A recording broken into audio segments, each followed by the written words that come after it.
tell me about that actually. Like, how are you seeing people? What are people creating in this world, and Yeah. are there patterns of types of things that people are There's creating? kind of like, I don't know, I would kind of break it into three groups.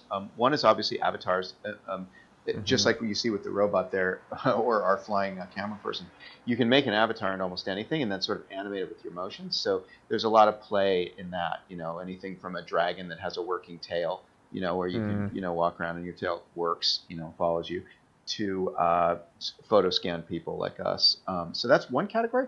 And then Mm. another one is spaces like this where people are taking uh, really two different kinds of source material. One is a modeled room like this one. So this room was Mm-hmm. built for you. And so it was modeled. So most of the stuff in Mm. this room is basically like uploaded from a 3D object. And we can import stuff like places like Sketchfab or Google's Poly. We can Mm-hmm. take content directly in from there. And so you can basically download a couch and stick it in the room and it just works.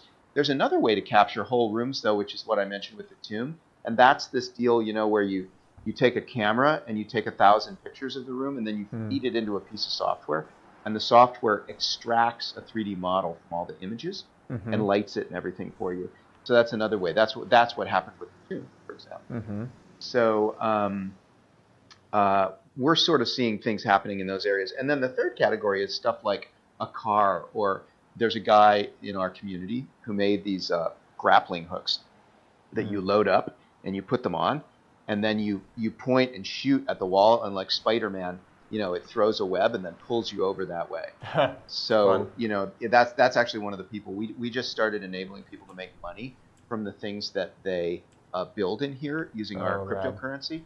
And the first few thousands of dollars that have been taken out by content creators have already happened, and among them, have been people like this guy who was making the Spider-Man, Yeah. shooter things. So I Wow. think there's a lot of experimentation to come, if Second Life is any indication, Mm-hmm. in just playing with the medium and trying to come up with stuff that really, works, and and Yeah. and then and then hopefully letting market forces in the way of currency basically drive optimization in the same way that I guess advertising, I don't know, on Yeah. YouTube, Or has or driven a lot of capitalism. format discovery. Yeah, or Yeah. capitalism writ large.